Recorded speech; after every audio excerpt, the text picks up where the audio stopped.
Hadrian Tessier always thought his diplomatic career would involve more, well, diplomacy. Instead, he found himself staring at a holographic projection of Earth from the inside of a digital replica, wondering if maybe he should have stuck to farming carrots like his father. Why the long face, Tessier? Xienthal's voice was like a rusty saw on a chalkboard, and he always managed to show up when Hadrian was having a moment, which was always just contemplating how I ended up babysitting a planet instead of saving the galaxy, Hadrian replied, not bothering to look up from the small control screen that dictated Earth's weather patterns. What's cooking, Xienthal? Or should I say, what's burning? Xienthal's multicolored tentacles swayed as if they had a mind of their own. You heard about the plague, right? Ah, the plague. The latest cosmic horror story spreading across the galaxy like gossip at a quilting bee, Hadrian sighed. Yeah, heard something about it being the apocalypse's little cousin. More like a big, angry uncle, Xienthal corrected, with the kind of enthusiasm usually reserved for announcing a surprise tax audit. And your lot's been pinned for the blame. Hadrian finally tore his eyes from the screen, eyebrows raised. Humans, suspected of causing a galaxy-wide plague. That's ridiculous. Everyone knows we can't organize a piss-up in a brewery. Nevertheless, Xienthal said, with a dramatic wave of his tentacles which Hadrian found unnecessarily theatrical. The Galactic Council believes humans are responsible. The Council, Hadrian echoed, leaning back in his chair. That merry band of anarchy enthusiasts. Precisely. Xienthal leaned closer, his breath smelling faintly of burnt toast and ozone.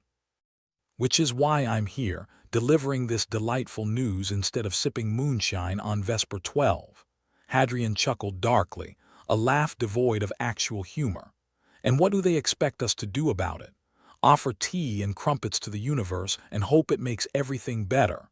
They expect answers, Xienthal said, as if it was the simplest thing in the world. And they're not the patient kind. Ah, impatience in a bureaucratic body, who would have thought?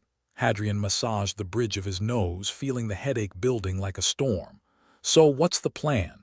Xienthal's eyes twinkled with the type of mischievous delight that usually preceded a really bad idea. We investigate, we negotiate, we placate. That sounds dangerously close to actual work, Hadrian remarked. Can't we just bribe them with some shiny rocks or something? Not this time, Tessier. This time it's serious, Xienthal replied, the humor slipping from his voice for a rare moment. Serious as a heart attack, Hadrian muttered, drumming his fingers on the desk. All right then, tell me what our first step is in this delightful adventure into galactic diplomacy. Gather evidence, clear humanity's name, survive. Xienthal ticked off each task on his tentacles like a demented to-do list. You know, the usual. And if we fail, Hadrian asked, though he already suspected the answer. Then humanity gets quarantined, Xienthal said, all traces of his earlier cheerfulness gone. Permanently, Hadrian nodded, the weight of the galaxy suddenly feeling like a lead blanket over his shoulders. Well, that sounds wonderfully bleak, he said, with the kind of grin one offers when walking to the gallows. Welcome to diplomacy, Xienthal said, extending a tentacle as if they were closing a devil's bargain. Hadrian shook it. Fantastic. Let's go save humanity, or at least make it look like we tried. The digital replica of Earth continued spinning in its holographic glory, oblivious to the fact that its real counterpart might soon be the galaxy's favorite scapegoat. Hadrian turned off the control screen with a sense of finality. He stood up, straightening his uniform, and followed Xienthal out of the room. As they walked down the corridor, illuminated by the cold, sterile glow of the overhead lights, Hadrian couldn't shake the feeling that this particular diplomatic mission was going to be like trying to put out a fire with a water pistol. So, Xienthal, Hadrian said, trying to lighten the mood with his usual brand of gallows humor. Do you think they'll give us a medal if we pull this off? Or just a pat on the back before shoving us out of the nearest airlock? Xienthal chuckled, a sound like a bucket of bolts being dumped onto a metal floor. Oh, I'm sure they'll find the cheapest option to honor you, probably a commemorative mug. I do love a good mug, Hadrian mused, as they entered the docking bay where their transport awaited. Especially if it's filled with something stronger than coffee. The ship was a sleek, if slightly battered, diplomatic vessel. It had seen better days, much like its current passengers. Hadrian climbed aboard, feeling the familiar hum of the engines beneath his feet as he settled into his seat. "You ever get tired of saving the galaxy?" Hadrian asked, as Zeinthal took his place at the controls. "Only on days that end in Y," Zeinthal quipped back as the ship lurched forward, stars streaking past them in a blur.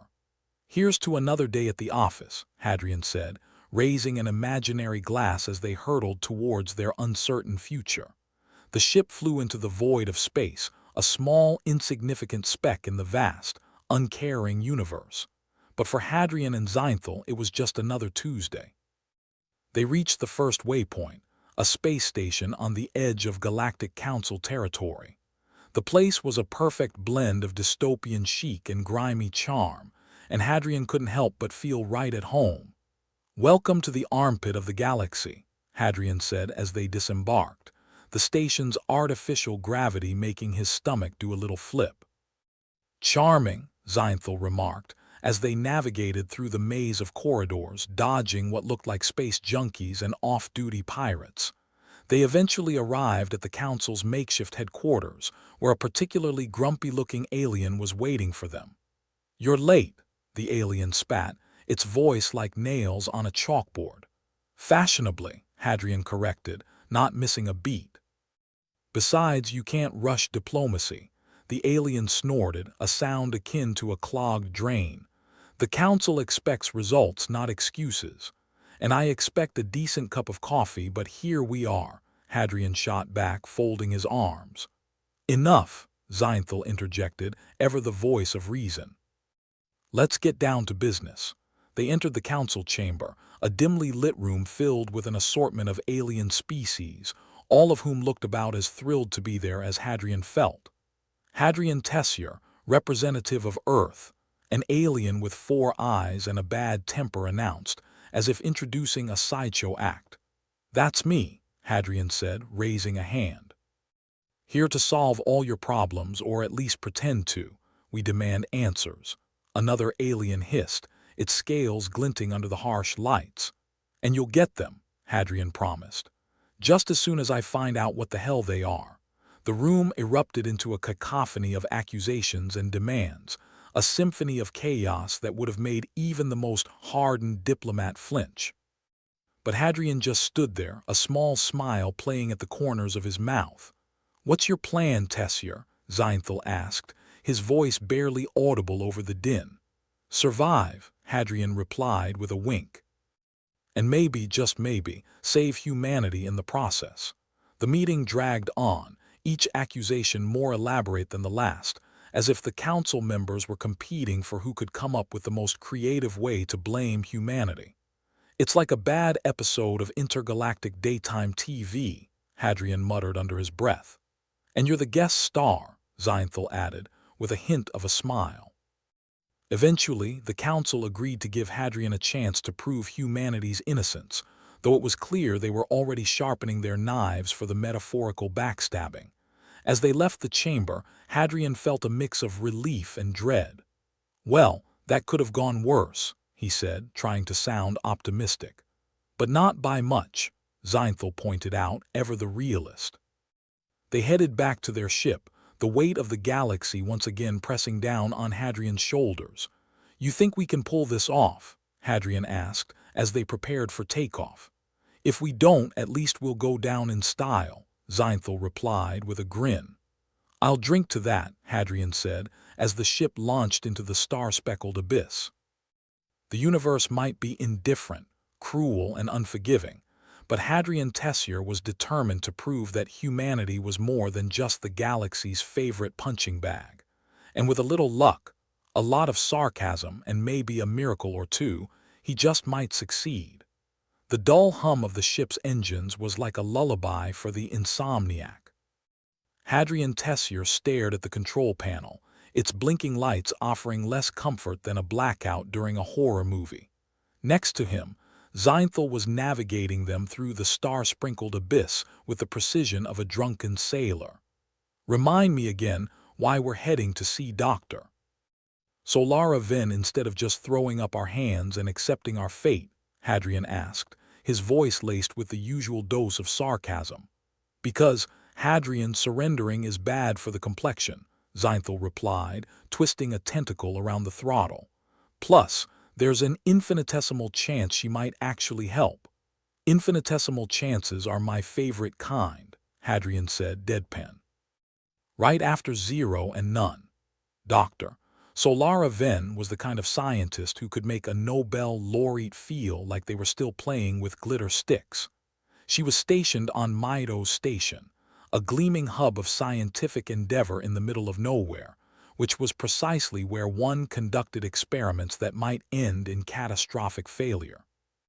The docking process at Mido's was smoother than expected, only 2 minor hiccups and a disconcerting warning light.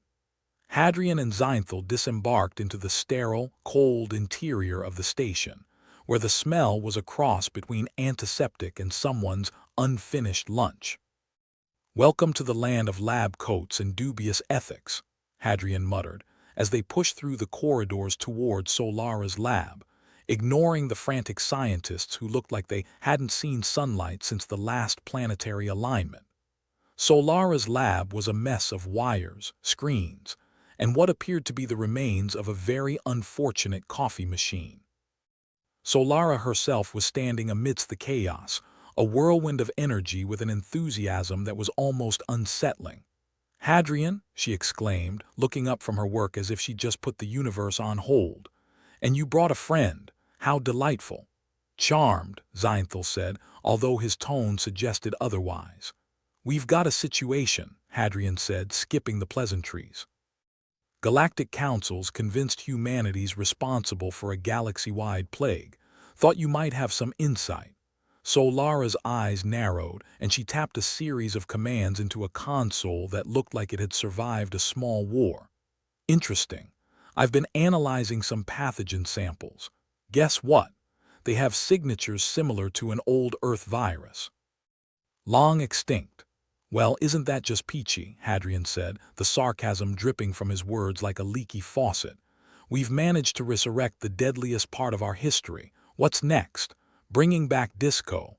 Zeinthal's tentacles wavered thoughtfully. "Disco might actually be worse." Solara ignored the banter, her fingers flying over the keyboard with the dexterity of a concert pianist.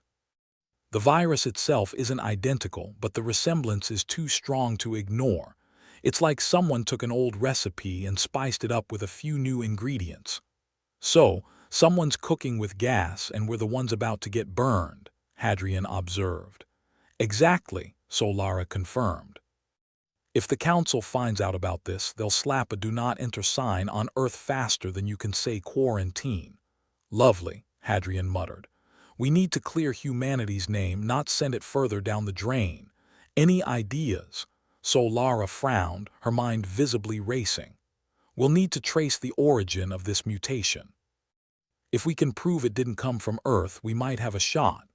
"Might have a shot is my favorite kind of long shot," Hadrian said, glancing at Zeinthal. "What do you think? Ready to dig into the galaxy's trash heap for answers?" Zeinthal shrugged, a gesture that was oddly graceful for an alien with so many appendages. "Not like I've got better plans. Besides, this sounds less dangerous than whatever the council might have in store for us." "Then it's settled," Hadrian said, feeling the weight of the task ahead pressing on him like an overzealous relative at Christmas. "Solara, we'll need everything you've got on this virus. We're off to play detective. Just don't break anything on the way out," Solara said, handing Hadrian a data chip. "And if you do find a solution, remember to name something after me. Preferably something that doesn't explode." With their new mission in hand, Hadrian and Zeinthal left the lab, weaving through the station's corridors with the urgency of someone looking for the nearest restroom. "So, what's the plan?" Zeinthal asked, once they were safely aboard their ship. "Find the bastard who decided to play God with our ancient pathogens," Hadrian replied, inserting the data chip into the ship's computer. And hope they haven't set up shop in the middle of a black hole.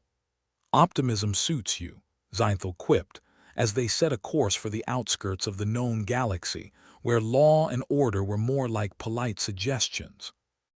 As the ship launched into the depths of space, Hadrian couldn't shake the feeling that they were about to step into a snake pit armed only with a pair of rubber boots. But then again, if it were easy, someone else would have already screwed it up. Hours turned into days as they chased down leads, each one more vague and frustrating than the last. The trail eventually led them to a planet on the edge of reason and sanity, Illith Prime, a world known for its shady dealings and questionable morality. "Welcome to Illith Prime," Hadrian announced as they descended through the smog-choked atmosphere, the landscape below a patchwork of shanty towns and makeshift factories, where the scum of the galaxy come to trade secrets and swap diseases. "Charming," Zeinthel said, echoing Hadrian's earlier sentiment as they landed in what looked like a repurposed scrapyard. The air was thick with the scent of industry and desperation, and the locals watched them with the kind of suspicion usually reserved for door-to-door salesmen. Hadrian and Zeinthel made their way through the crowded streets, guided by Solara's data and the vague directions of a less-than-trustworthy informant. They eventually found themselves in front of a rundown building that had seen better centuries. Inside, a group of individuals were huddled around a table, examining something that looked suspiciously like a biological weapon. "Well, isn't this cozy?" Hadrian said, breaking the silence. "Care to tell us what you're cooking up, or should we just call the health inspector?" The leader of the group, a reptilian creature with sharp eyes and sharper teeth, looked up with a sneer. "What's it to you, human?" "Just a concerned citizen," Hadrian replied, stepping closer, with an interest in not having the galaxy go up in flames. "Your concern is noted," the reptilian said, standing, "but you're out of your depth here." "Wouldn't be the first time," Hadrian said, his tone casual but his eyes sharp. "We're looking for the source of a particularly nasty virus. Thought you might have some insight." The reptilian's eyes narrowed. "And why would I help you?" "Because if we don't find the source, the Galactic Council might decide to torch this place just to be safe," Zeinthel interjected. The threat hung in the air like a storm cloud, and after a tense moment the reptilian's shoulders slumped. "Fine, we didn't make this virus, just enhanced it a little. It came from a lab on the other side of the planet." "See, that wasn't so hard," Hadrian said with a smile that didn't reach his eyes. "Now, if you'll excuse us, we've got a lab to visit." As they left, Hadrian couldn't help but feel like they were running out of time. The pieces were starting to fit together, but the picture they formed was anything but pretty. "Think we're getting close?" Zeinthel asked as they made their way back to the ship. "Close enough to feel the breath of danger on our necks," Hadrian replied, strapping in for takeoff. "Which means we're either about to solve this thing or die trying." "Great," Zeinthel said, with all the enthusiasm of someone about to clean a clogged toilet. Just another day in the office. As they flew across the polluted skies of Illith Prime, Hadrian couldn't shake the feeling that they were about to step into a trap. But then, if it were easy, it wouldn't be their problem to fix. The ship hummed along, carrying Hadrian and Zeinthel through the smog-filled skies of Illith Prime, a place that made Earth's worst neighborhoods look like paradise. Hadrian squinted at the control panel, which blinked at him like a deranged Christmas tree. His mind was still stuck on the reptilian's words. A lab on the other side of the planet. Sounded like a setup, but what choice did they have? "You ever get the feeling we're running towards a wall at full speed?" Hadrian asked, adjusting the ship's trajectory with a flick of his wrist. "More like a cliff," Zeinthel replied, tentacles adjusting controls with a grace that was entirely unwelcome at the moment. "But it's a comforting kind of doom, comforting." Hadrian snorted. "You've got a strange sense of comfort," Zeinthel shrugged. "Better than the Galactic Council's version of comfort." "I hear it involves a lot of pain and some very creative uses for tentacle restraints."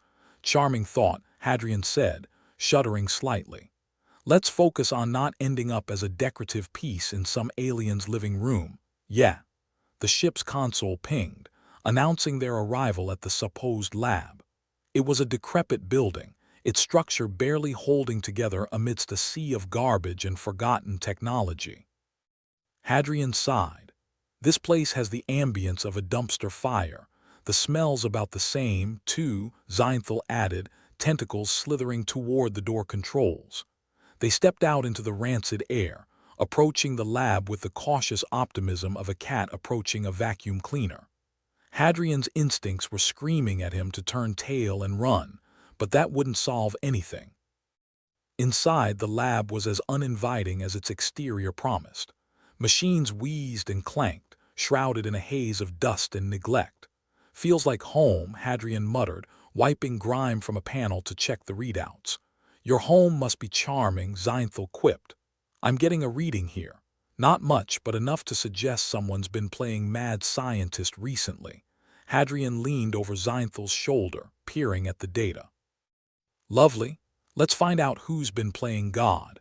They moved deeper into the lab, navigating through a maze of rubble and defunct equipment. Here and there, the remnants of experiments lay forgotten, some still humming with dangerous potential. Hadrian spotted a terminal in the corner, its screen flickering like an old TV on the fritz. "Bingo," he said, approaching it with the reverence of a hacker about to break into a particularly juicy server. "Let's see what secrets you're hiding." The terminal's interface was ancient, like something straight out of a tech museum, but Hadrian's fingers flew over the keys with the precision of someone who had spent too many nights in front of similar screens, hacking his way through life's little obstacles. "Here we go," he said, hitting a series of commands that unlocked the terminal's data logs. "Looks like there's been some serious tinkering with Earth's archive data. Someone's been busy." "Define busy," Zeinthal said, peering at the screen with one eye stalk, another swiveling around to keep watch for unwanted guests. "Busy like a bee on caffeine," Hadrian replied. "They've been altering records, making it look like the virus originated on Earth. Crafty bastards. Whoever's behind this is not just crafty," Zeinthal mused. "They're potentially suicidal, given the consequences." "Yeah, well, I'm not in the mood to let them drag humanity down with them," Hadrian said, copying the files onto a portable drive with a flourish. "We need to get this to Solara and see if she can untangle the mess." Zeinthal's tentacles twitched, a sure sign of unease. "Don't mean to rush you, but we might have company soon." Galactic Council types tend to have a knack for showing up at the worst times. "Just what we need," Hadrian muttered, pocketing the drive. "Let's get out of here before we have to explain why we're elbow-deep in someone else's dirty laundry." They retraced their steps, moving through the lab with the kind of haste reserved for people who've just realized they're in a bad horror movie. Outside, the air had grown thicker, the skies darker, as if the planet itself were conspiring against them. As they boarded the ship again, Hadrian's mind raced, piecing together the fragments of their investigation. Someone was framing humanity, and they were playing it dangerously close to the chest. The data tampering was a blatant setup, meant to divert suspicion and pin the blame squarely on Earth. "So, we're looking at sabotage," Hadrian said as they prepared for takeoff. "Someone's trying to pin this whole mess on us, and they've got a head start. They're not just fast," Zeinthal said, "they're smart. And they've got resources, which means we're dealing with more than just some disgruntled scientist," Hadrian reasoned. "Great. Just what every interstellar detective needs, a shadowy puppet master." The ship angled upward, leaving the grime of Illith Prime behind. Back into the stars, where at least the dangers were less immediate if only by a slim margin. As they slipped into the safety of space, Zeinthal's tentacles danced over the controls, setting a course back to Maido's station. Hadrian slumped into his seat, staring out at the endless stretch of cosmos. "Hope Solara's got some answers, because I'm fresh out of ideas." "Don't worry," Zeinthal said dryly. "I'm sure the Galactic Council will be happy to fill in the gaps with rumors and assumptions. Always comforting to know they're on our side," Hadrian replied, his tone as sharp as a knife. Hours later, they docked at Maido's station, its clinical sheen a welcome contrast to Illith Prime's grunge. Solara was waiting for them in her lab, which seemed to have acquired even more disarray since their last visit, if that was possible. "Back so soon?" Solara asked, her eyes alight with curiosity and possibly a hint of caffeine-induced mania. "Got something you'll want to see," Hadrian said, handing her the drive. "Someone's been tampering with Earth's data, making it look like we're the baddies." Solara's expression shifted from curiosity to grim determination as she inserted the drive into her terminal. "Sabotage. More like a stab in the back," Hadrian said. "Someone's gone to a lot of trouble to pin this plague on us." Solara's fingers flew over her keyboard, her eyes scanning the data with the intensity of a hawk tracking its prey. "This is serious. If the Council sees this, Earth will be quarantined indefinitely if we're lucky." "Lucky's never been our strong suit," Zeinthal remarked, settling into a chair that groaned under his weight. "But we're due for a change." "Let's hope so," Solara said, frowning as she sifted through the data. "I'll need time to analyze this properly, find out if there are any breadcrumbs that lead us back to the culprit. Time's one thing we don't have," Hadrian reminded her. "The Council's already breathing down our necks, and they're not known for their patience or understanding." "I'll work fast," Solara promised, her face set in determination. "Just make sure to keep them off my back while I do it." "Consider it done," Hadrian said, though how he'd manage that was anyone's guess. "Just find us something we can use."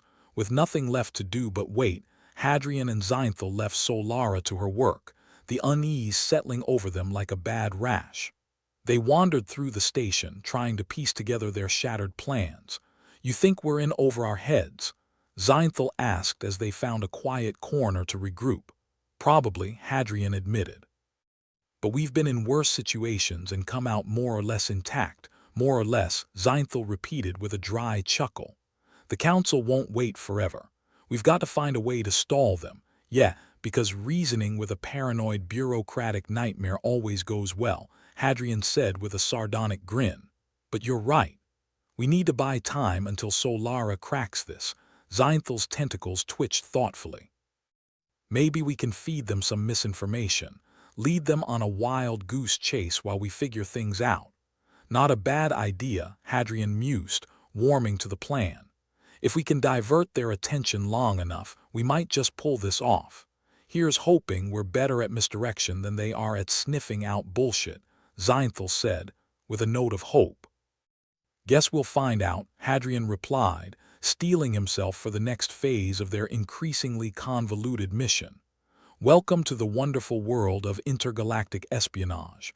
As they hashed out details, the weight of the task ahead settled on Hadrian like a leaden cloak. The stakes were high, the risks immense, but he couldn't afford to falter. Humanity's future hung in the balance, and he was determined to tip the scales in their favor, even if it meant taking on the entire galaxy to do it. Because if there was one thing humans excelled at, it was being annoyingly persistent, especially when told they couldn't do something. And Hadrian Tessier was nothing if not human. Hadrian Tessier tapped his foot impatiently, the rhythmic thud echoing in the confined space of the ship like the countdown to a migraine. Zeinthal was fiddling with the controls again, his tentacles manipulating buttons with all the enthusiasm of a chef seasoning soup. "You know," Hadrian said, "if this ship were any older, it'd be eligible for a pension." "Ships don't get pensions," Zeinthal replied without missing a beat. "Just a scrap heap and a fond farewell." "About as fond as a slap in the face with a wet fish," Hadrian muttered. "So, what's next on our suicidal little quest?" "We need Cale Morven," Zeinthal said, sounding as if he was announcing a particularly bad hangover. "If anyone can make sense of these files, it's him." "Cale," Hadrian echoed, rubbing the bridge of his nose. "The tech wizard who thinks pants are optional and coffee is a food group." "Exactly the one," Zeinthal confirmed. "Last I heard, he was knee-deep in some digital black market. Apparently, the man's still allergic to sunlight." "Great," Hadrian sighed. "Nothing says trustworthy like someone who'd rather cannibalize circuit boards than see the light of day." They made their way through Mido's station, a labyrinth of sterile corridors and frantic researchers, everyone scurrying about like ants in a disturbed anthill. Hadrian found the whole thing rather comforting. Chaos had a nice way of making life feel almost normal. Kael Morven's lair was, unsurprisingly, a mess. Computers were stacked haphazardly, cables twisted into something resembling a digital jungle, and half-eaten noodle cups littered the floor like trophies of neglect. Kael, Hadrian called out. You in here, or did the AI finally rise up and eat you? A head popped up from behind a stack of monitors, hair sticking out at angles only possible after prolonged exposure to static electricity. Hadrian. Didn't expect to see you crawling back so soon. What's the occasion? End of the world. Again, close, Hadrian replied, offering a grin that was more teeth than warmth. I need some help with a little data problem. The kind where the wrong answer gets us all spaced. Kael's eyes twinkled with a mix of curiosity and caffeine. Ah, you've come to the right genius. Show me what you've got. Hadrian handed him the drive, and Kael slid into his chair like a man assuming his throne. His fingers danced across the keyboard, conjuring screens of data faster than a magician on amphetamines. So what kind of mess have you dragged me into this time? Someone's framing Earth for this plague, Hadrian said. They've doctored the archive data, but there's more we're missing. I need you to find it. Kael nodded, his focus narrowing like a laser beam. If there's something here, I'll find it, he promised with the confidence of someone who rarely failed, except maybe at interpersonal relationships. Hadrian and Xeinthal hovered nearby, trying not to get tangled in the maze of cables as Kael worked. The screens flickered, data scrolling past in a dizzying blur, and Hadrian could feel his eyes crossing just watching it. This stuff makes my head hurt, he confessed. Don't worry, Xeinthal said, it'll only get worse. Thanks for the pep talk, Hadrian replied dryly, shifting his weight from one foot to the other. As seconds ticked into minutes and minutes into something that felt like an eternity, Kael let out a triumphant sound. Aha, there it is. Our mystery saboteur left a little breadcrumb trail. Tell me it's not poisonous, Hadrian quipped. Depends on your definition of poison, Kael replied, spinning his chair to face them. I found some inconsistencies in the metadata. It looks like someone's been in here, covering their tracks, but they left a signature. Sloppy work, really, sloppy or just supremely confident. Xeinthal mused, one of his eyes swiveling to fix on the screen. Could be either, Kael admitted. But whoever did this has access to some serious juice. We're talking council-level clearance at least. Hadrian's stomach sank. So it's not just some rogue scientist with a grudge. We're talking big leagues here. Bigger than big, Kael agreed, his fingers drumming thoughtfully on the desk. This is a conspiracy with a capital C. And unless we bust it wide open, Earth's going to take the fall. Just what I wanted to hear, Hadrian said, his tone laced with sarcasm. You got anything we can use to trace this back? I've got a name, Kael said, tapping a few keys. The screen changed, displaying a string of characters that meant absolutely nothing to Hadrian but clearly meant something to Kael. Lorian Bex. He's a council member with a less-than-stellar reputation. Fantastic, Hadrian muttered. Nothing says trustworthy ally like a crooked politician. Xeinthal sighed, a sound like a deflating balloon. So the council's got a traitor in their midst. This just keeps getting better. Don't suppose we can just ask him nicely to come clean? Hadrian asked, his voice dripping with irony. Sure, Kael replied, matching Hadrian's dry humor. And I'll just grow wings and fly us straight to Utopia. Right, Hadrian said, rubbing his temples. So what do? We can't exactly knock on his door and demand he stops being a megalomaniac. No, but we can expose him, Xeinthal said, his tentacles curling with determination. If we gather enough evidence, we might just convince the rest of the council to listen. Kael nodded. You'll need more than just a name, though. We've got to find a way to connect him to the sabotage directly. Otherwise, it's just our word against his, and in a bureaucratic nightmare like the council, that's not going to cut it. Sounds like we've got our work cut out for us, Hadrian said. And not a lot of time to do it. We'll just have to be faster than them, Kale said, his smile a sharp edge against the dim light of his workshop. And a lot smarter, nothing like a little pressure to get the blood flowing, Hadrian remarked, his mind already racing with possibilities. We'll need to get back to the ship and start planning, Zeinthal said, his tone filled with a grim determination. If we're going to pull this off, we'll need every advantage we can get. Then let's get to it, Hadrian said, clapping Kale on the shoulder. Thanks for the help, Kale. And try to get some sunlight. Might do you some good, Kale shrugged, turning back to his screens. Sunlight's overrated, but good luck. You're going to need it. With that cheerful thought in mind, Hadrian and Zeinthal made their way back to their ship. The corridors seemed longer now, each step echoing with the weight of the task ahead. They needed a plan, and they needed it fast. Once aboard, Hadrian fell into his chair, staring at the blinking lights of the control panel. So how do we expose a council member without getting ourselves killed in the process? Carefully, Zeinthal said, taking his place at the controls. We're going to need to gather more evidence, maybe get some eyes and ears inside the council itself. Easier said than done, Hadrian answered.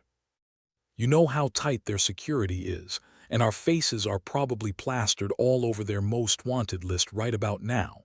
Then we improvise, Zeinthal replied, his eyes meeting Hadrian's with the kind of confidence that only comes from having absolutely no other options.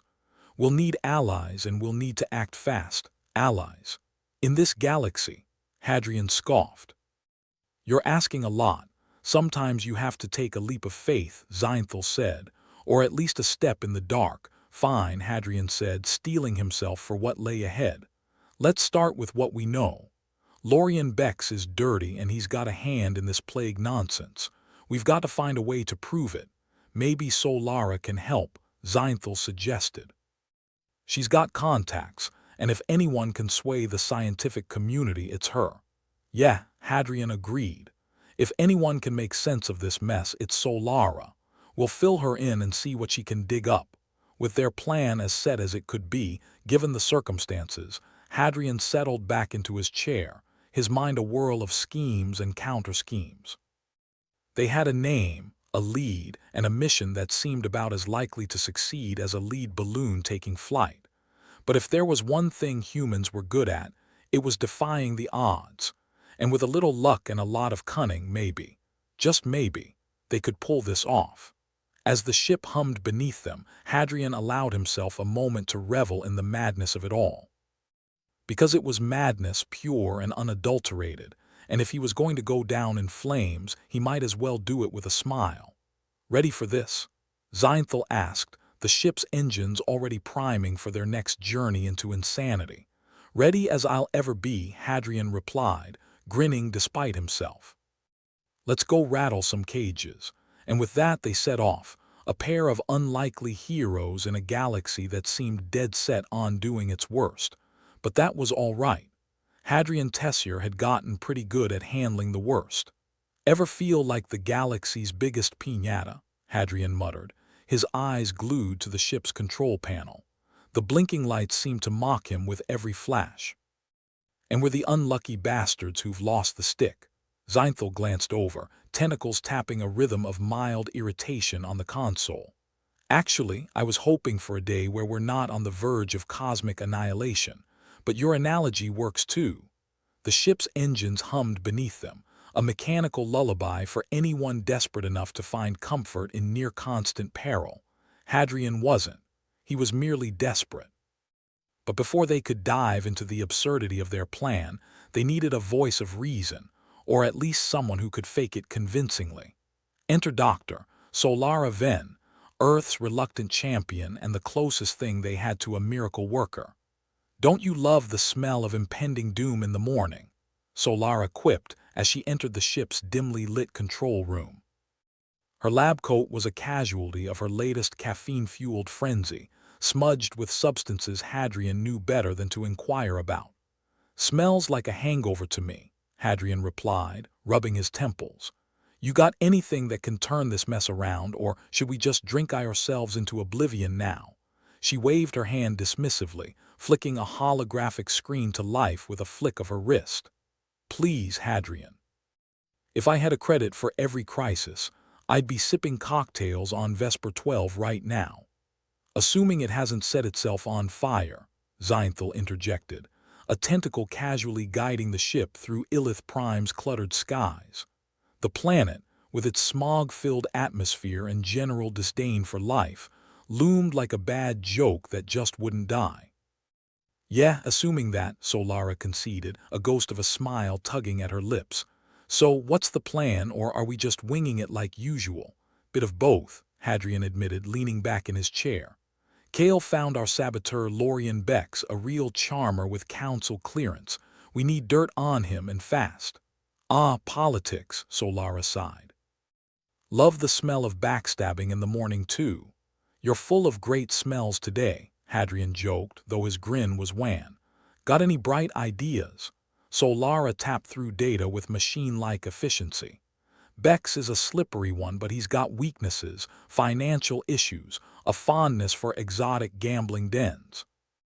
If we exploit these, we might find the leverage we need."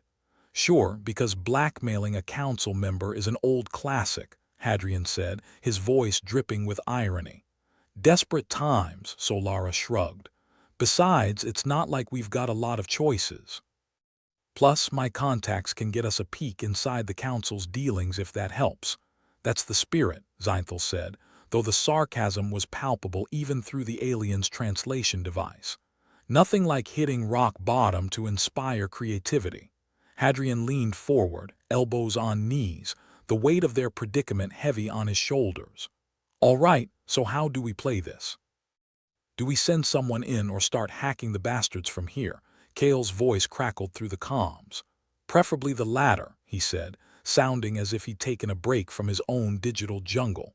"Unless you fancy getting your head blown off, which I don't recommend." "Appreciate the advice, Kale," Hadrian replied. "But we might need someone on the inside to really nail Bex." Solara nodded. "I'll make some calls, see if I can't rustle up an informant or two. Meanwhile, keep digging. We need every scrap of data we can get our hands on." "And if they catch wind of us?" Zinthal asked, his tentacles pausing on the controls. Hadrian shrugged. "Then we hope we're faster than they are, and maybe say some prayers." "To what?" Zinthal inquired, genuinely curious. "To luck, incompetence, and whatever else might be listening," Hadrian replied, a grim smile playing on his lips. "Because at this point I'm not picky. Asterisk, asterisk, asterisk, a few days into the operation, if one could call it that, Solara managed to secure a meeting with a contact inside the council. A shady character named Talia who owed Solara a favor after a particularly dicey incident involving a malfunctioning airlock and questionable life choices. They convened in a seedy dive on the outskirts of Maido Station, the kind of place where shadows had to pay rent, and the drinks came with optional side effects. "Nice place," Talia said, sliding into the booth opposite Hadrian. "Does the smell come included or is that extra? Consider it complimentary," Hadrian quipped, nursing a drink that was probably more flammable than potable. "Thanks for meeting us," Talia shrugged, her eyes darting around the room as if expecting it to swallow them whole. "Solara said you're up shit creek without a paddle. I'm listening." "We need dirt on Lorian Bex," Hadrian said, cutting straight to the chase. "In places like this, time wasn't just money, it was your last chance to leave with your limbs intact." Talia snorted. "Don't we all? What makes you think I can help?" "Because you're good at finding what people try to hide," Solara interjected, her tone smooth as the cheap whiskey they were pretending to drink. Talia considered this, leaning back with a sigh. "All right, but it'll cost you, not just credits." "Favors? Favors we can do," Hadrian said, ignoring the alarm bells in his head. "What's the deal?" "There's a shipment moving through the station in a few days," Talia explained, voice low. "Contraband. Intercept it and I'll give you everything I've got on Bex." "Sounds simple," Hadrian said, though he knew better. "What's the catch?" "The catch is you do it without getting caught or dead," Talia replied, her smirk more of a challenge than a reassurance. "See? Nothing to it," Solara said, draining her glass as if it held courage instead of rotgut. "We've got this. Speak for yourself," Hadrian muttered, though he couldn't help but be drawn in by the reckless determination in her eyes. They parted ways soon after, Talia disappearing into the murky depths of the station with promises and threats equally hanging in the air. Back aboard the ship, Hadrian, Solara, and Zeinthal huddled over a holographic map of the station. Kale, ever the digital presence, hovered via comms, his voice a constant reminder of the stakes at play. "All right, so we intercept the shipment, get the intel on Bex, and hopefully don't end up in a body bag," Hadrian summarized. "Any questions?" "Just one," Zeinthal began, his eyes swiveling to meet Hadrian's. "You got a plan for when this goes sideways?" "Yep," Hadrian said, deadpan. "Run."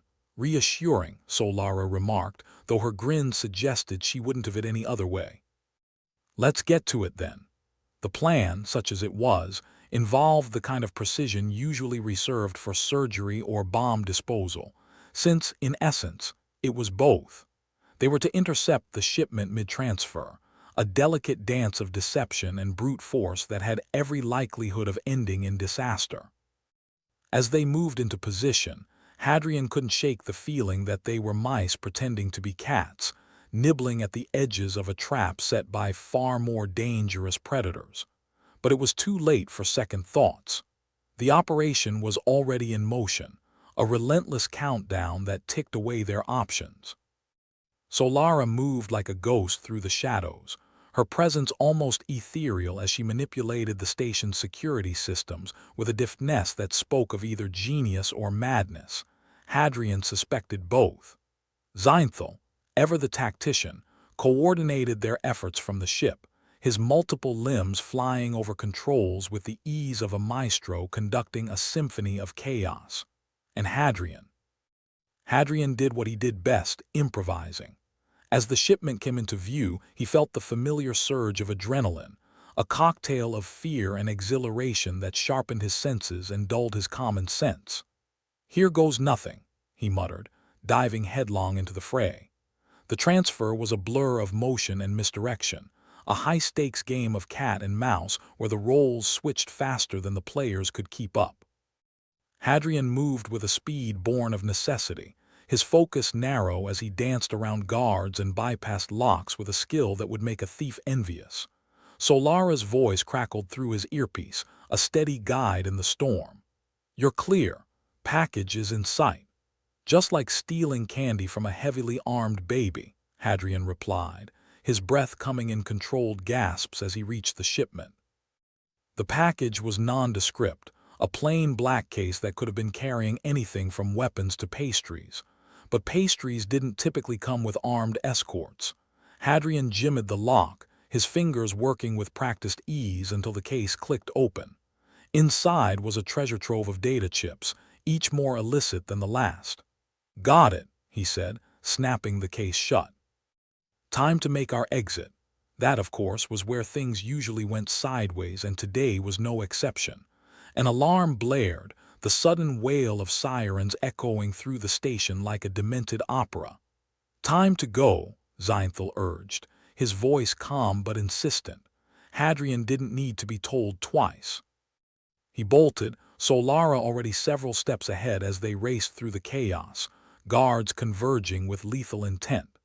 The station became a labyrinth of obstacles and opportunities, each turn a gamble, each decision a test. Hadrian's mind raced, each second stretching into eternity as he pushed himself to the limit. And then they were there, the ship looming like a beacon of hope amidst a sea of despair. They piled in, the engines already revving under Zeinthal's control.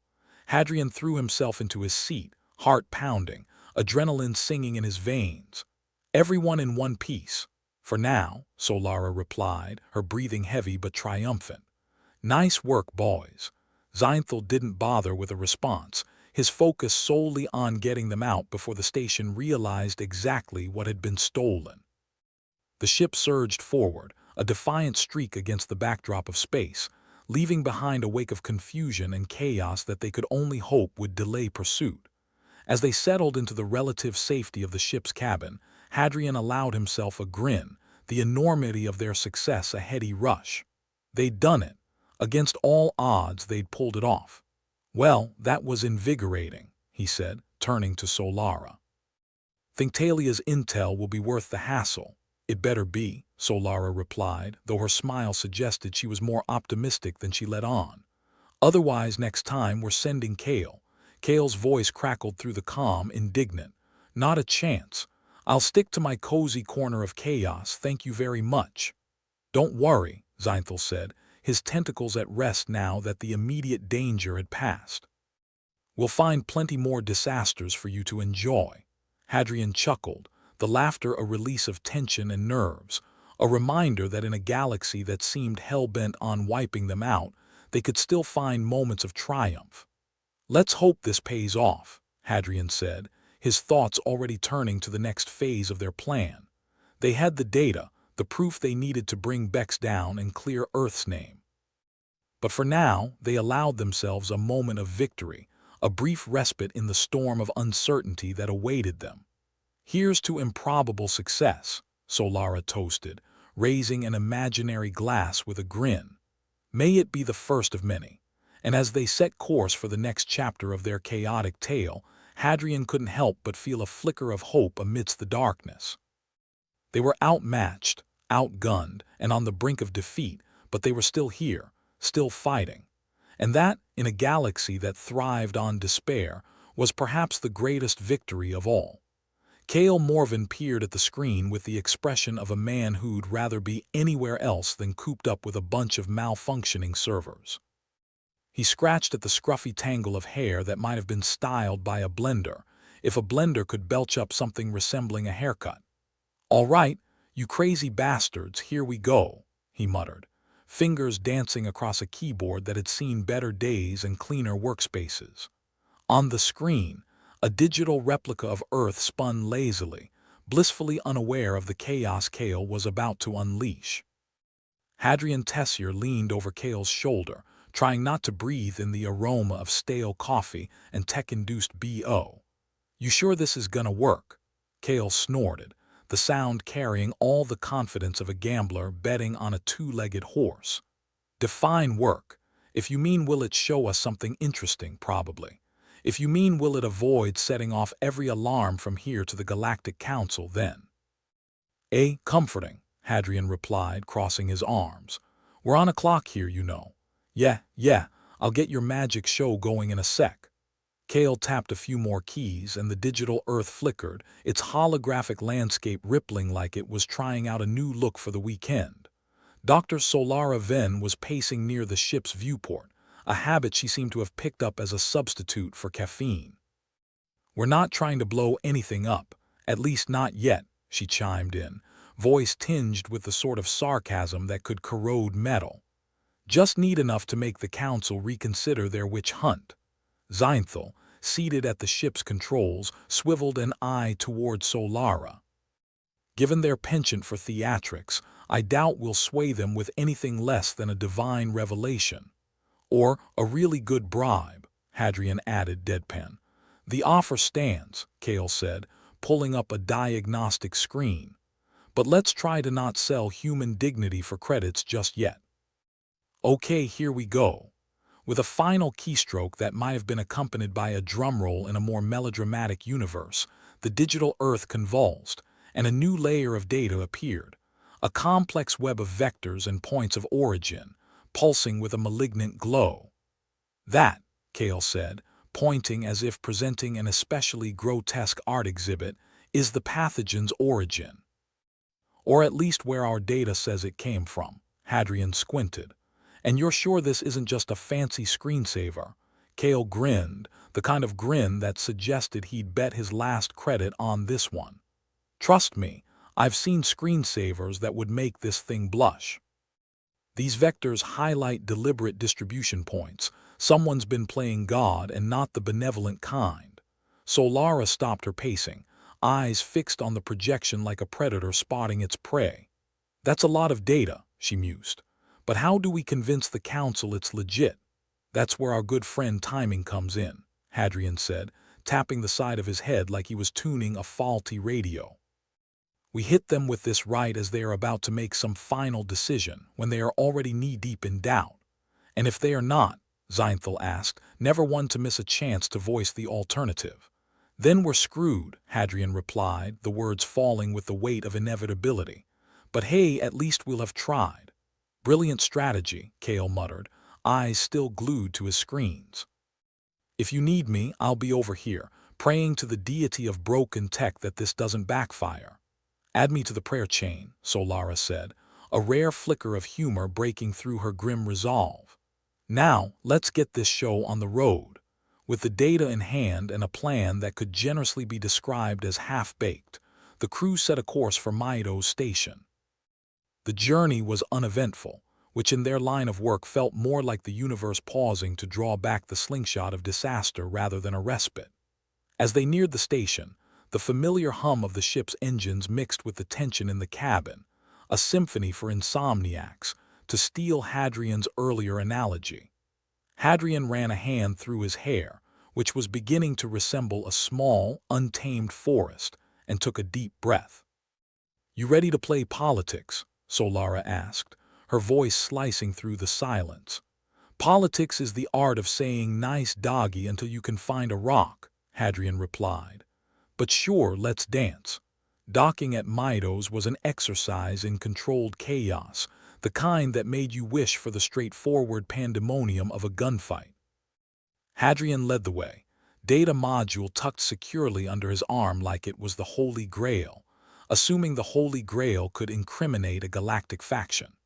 Their contact was already waiting, a jittery bureaucrat named Rildan whose nervous energy could have powered a small city. He ushered them into a meeting room that was one potted plant away from resembling a corporate break room. "Thank you for coming," Rildan said, his voice wavering like he was auditioning for a role as a human tuning fork. "The council is, well, they are skeptical." Hadrian smirked, the kind of expression that had probably gotten him punched more than once. "Skepticism's healthy, means they are using their brains, which is more than I'd expect." Rildan gave a half-hearted chuckle that was more cough than laugh. "You have something for us." Cale flicked on the module and the holographic Earth sprang to life again, vectors crisscrossing like the world's angriest laser show. "This," he said, "is your smoking gun. Whoever engineered this plague had a plan and it started here." The room fell into a tense silence, the kind that could either precede a round of applause or a firing squad. Rildan peered at the data, his brow furrowing as his brain tried to keep pace with his eyes. This is unprecedented," Rildan stammered, the realization dawning like an overdue bill. "But how can we trust it?" Solara stepped forward, her presence a quiet storm. "Because it's more than just pixels and projections. We've been on the ground, seen the aftermath, traced the links. This isn't speculation. It's fact." Hadrian nodded, the motion a punctuation mark on their argument. "It's your chance to rewrite the narrative before it turns into a tragedy." Rildan hesitated, the weight of the decision pressing down like the world's heaviest feather. "I'll bring this to their attention," he finally said, the words a reluctant promise. "But it's their call. I can only do so much." "That's all we ask," Hadrian replied, though the words left a sour taste in his mouth. They'd done their part, but whether it was enough was a question for the cosmos. As the crew made their way back to the ship, Hadrian couldn't help but feel the irony of their situation. They'd managed to dig up the truth, but it was one thing to uncover it and another to convince a bunch of bureaucrats mired in their own inertia. Back aboard, Zeinthal powered up the engines, the comforting hum a welcome sound amidst the cacophony of doubt. "What now?" he asked, tentacles deftly manipulating the controls. "Now we wait," Solara said, though her tone suggested she'd rather wrestle a bull than sit idle. "And hope they see sense before all hell breaks loose." "Hope," Hadrian mused, settling into his seat with a weary sigh. "Never much cared for it, too much like gambling." "Then let's just say we've stacked the deck," Cale offered, his voice filtering through the comms with a touch of optimism. "And if they don't play ball, well, there's always next time." "Next time," Hadrian echoed, the words both a threat and a promise. "Let's hope there's a next time to worry about." As the ship slipped back into the void, leaving behind a station teetering on the edge of revelation, the crew found themselves in the familiar limbo of anticipation. They were fighters in a battle that seemed determined to drag on, each victory small and every setback looming large. But amidst the uncertainty, there was a flicker of something akin to hope. Not the kind you hang your hat on, but enough to light the way through the dark. And for now, that was enough. As the stars stretched out before them, Hadrian couldn't help but smile. In a universe that delighted in knocking them down, they'd stood their ground. And for all the chaos and confusion, there was a certain satisfaction in that. "Here's to standing up," Solara said, raising an imaginary glass once more. "And to hell with the odds." And so they carried on, a small band of misfits against the galaxy, each step a defiance, each breath a rebellion. They were outmatched, outgunned, but never outdone. Not yet. The ship's engines hummed like an insomniac's lullaby as the crew waited for the verdict from the Galactic Council. It was a waiting game with stakes as high as a drunk's expectations. Hadrian mused, tapping his fingers on the control panel like it was a drum set for his impatience. Solara was pacing again, her boots echoing a rhythm of frustration around the cabin.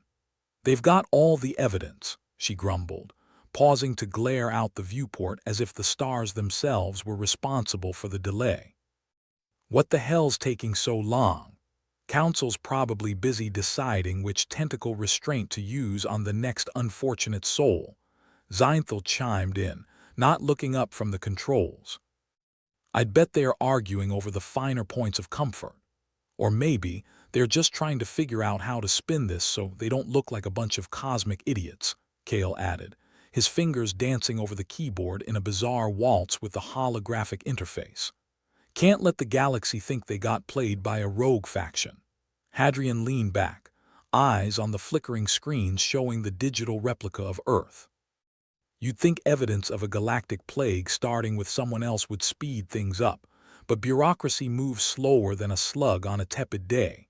The comms unit crackled to life, sounding like a chain smoker with a laryngitis problem. "Attention, vessel. This is Mido's station. The Council has reached a decision. Prepare for transmission." "Finally," Solara muttered, crossing her arms. "Let's see if we're walking away heroes or just walking away." The transmission flicked onto one of the screens, revealing an assemblage of beings that resembled a diverse catalog of nightmares. They looked about as pleased as if they were attending their own funerals. The spokesperson, a particularly gelatinous entity with more eyes than Hadrian cared to count, oozed forward. "Representatives of Earth," the spokesperson gurgled, in a voice that was somehow both slippery and grating, "the Council has reviewed the data you provided. After much deliberation, we've determined your planet is not the origin of the plague." Zeinthal let out a breath that sounded suspiciously like a muffled laugh. "Well, isn't that a relief?" he said, injecting just the right amount of sarcasm to edge on sincerity. "However," the spokesperson continued, ignoring Zeinthal's commentary, "the rogue faction responsible has been identified. It appears they sought to manipulate perceptions for their gain." Hadrian exchanged glances with Solara, his eyebrow inching skyward. "And what, pray tell, does the Council plan to do about it?" The gelatinous spokesperson paused, a movement that implied contemplation but might just have been an internal struggle with gravity. "The Council will pursue this faction with all available resources. Your assistance in this matter is appreciated, as is your cooperation." Solara snorted. "Cooperation, they say, like we had much choice." Hadrian cleared his throat, stepping forward. "So, what about Earth? Will the Council acknowledge our innocence publicly?" The spokesperson's gelatinous form wobbled in what might have been agreement. "The Council will issue a formal statement exonerating Earth and its inhabitants. Your standing within the galactic community will be restored." "Restored," Kale echoed, a dry chuckle escaping his lips. "As if we were ever standing on anything but quicksand." Hadrian nodded, trying to suppress the relief that threatened to make him smile too broadly. "We appreciate the Council's diligence." The transmission ended with a faint pop, the Council's images flickering out like a bad dream. Solara finally stopped pacing, leaning against the wall with a rare hint of satisfaction. "Well, that went better than expected," she said, crossing her arms. "Assuming you expected a public flogging, yeah, not bad," Hadrian replied, eyes still on the now-dark screen. Kale pushed away from the console, stretching his arms over his head like a cat waking up from a nap. "So, what now?" "We gonna throw a big party to celebrate not being screwed over." "Yeah, we'll get right on that," Zeinthal said, shaking his head. "Everyone loves a celebration of not being guilty." Hadrian shrugged, feeling the weight of the whole ordeal lifting slightly from his shoulders. "Let's just take a moment to enjoy not being hunted for a change." They sat in a rare moment of silence, each of them soaking in the victory. It wasn't a perfect ending, but it was enough. Enough to let them breathe without the shadow of suspicion looming over their every move. "To us," Solara said, raising her hand in a mock toast. "May we continue to dodge bullets and bureaucrats alike." "I'll drink to that," Hadrian replied, lifting an imaginary glass. "Because what's life without a few near-death experiences to keep things interesting? And if the Council screws up the pursuit of those rogue bastards," Zeinthal asked, ever the realist. "Then we'll have to screw it up better," Kale answered, a wry grin playing on his lips. "Because if there's one thing we humans excel at, it's creative chaos." The ship powered away from Maido's station, engines thrumming with renewed energy. Their course was set, but the journey remained unwritten. It was a galaxy fraught with danger, but also ripe with opportunity, if you knew where to look and had the nerve to chase it. For all the bleakness and bluster, one thing was certain. They'd face the odds and come out scarred but standing. And in this sprawling cosmos, that was as good as any victory. As the stars streaked by, Hadrian allowed himself a small, genuine smile. "Here's to the next adventure. And the next mess we'll undoubtedly get ourselves into," Solara added, her tone a mix of exasperation and fondness. "Yeah," Kale said. "I'd say bring it on, but let's not tempt fate more than we have to." Zeinthal nodded, his gaze fixed on the endless stretch of space before them. "A toast to whatever comes next, may it be less catastrophic than the last." With their course set and their spirits a little lighter, the crew settled into the familiar rhythms of space travel. There was work to be done, rest to be caught up on, and plans to be made. But for now, there was peace. A fragile, temporary peace, but peace nonetheless. And as they ventured into the unknown, there was a sense of resolve among them. They'd faced the storm and emerged, if not entirely unscathed, at least intact. And in a universe that thrived on chaos, that was something to hold on to. "To the void and all its wonders," Hadrian said, raising his hand one last time. "May it never get too comfortable," Solara quipped, a faint smile tugging at her lips. And with that they journeyed onward, through the vast, indifferent expanse, a ragtag group of misfits with nothing but grit, gall, and a healthy dose of cynicism to guide them.